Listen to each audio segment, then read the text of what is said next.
ಭ್ರಷ್ಟಾಚಾರಿಗಳನ್ನ ಸ್ವಚ್ಛಾಚಾರಿಗಳನ್ನಾಗಿ ಮಾಡಲು ಹೊರಟಿರುವ ಕೆ.ಸಿ. ಮಲ್ಲಪ್ಪನವರೇ, ದೇವದುರ್ಗದ 33 ಗ್ರಾಮ ಪಂಚಾಯಿತಿಯಲ್ಲಿ ನರೇಗಾದಲ್ಲಿ ನಡೆದ ಬಹುಕೋಟಿ ಹಗರಣ ಅಕ್ರಮ ಪತ್ತೆಯಾಗಿದ್ರು.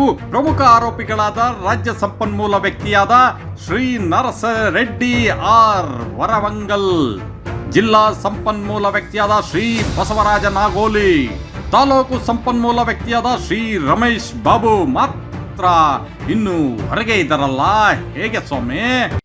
ಹಿಂದಿನ ನಿರ್ದೇಶಕರಾದ ಶ್ರೀಮತಿ ಪದ್ಮಾ ಬಸಂತಪ್ಪರವರ ಟಿಪ್ಪಣಿ ಪ್ರತಿಗಳನ್ನು ಸಾರ್ವಜನಿಕರಿಗೆ ತೆರೆದಿಡುವಿರಾ ಅಥವಾ ನಾಶ ಮಾಡುವಿರಾ?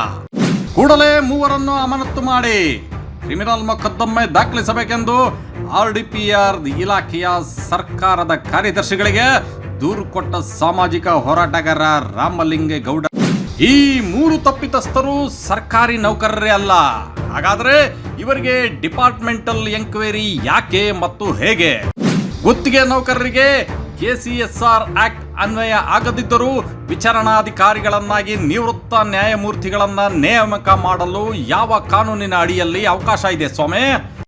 ಮಾನವ ಸಂಪನ್ಮೂಲ ನೀತಿ ಉಲ್ಲಂಘಿಸಿ ಭ್ರಷ್ಟಾಚಾರಿಗಳನ್ನ ಕಾಪಾಡುವ ಮೂಲಕ ಕೀರ್ತಿ ಪತಾಕೆಯನ್ನು ಹಾರಿಸಿದ ಕೆ.ಸಿ. ಮಲ್ಲಪ್ಪನವರೇ, ಈ ಕೂಡಲೇ ತಮ್ಮ ಆದೇಶವನ್ನು ರದ್ದುಪಡಿಸಿ ತಪ್ಪಿತಸ್ಥರನ್ನು ಜೈಲಿಗೆ ಕಳಿಸುವ ವ್ಯವಸ್ಥೆಯನ್ನ ಮಾಡಬೇಕಾಗಿದೆ.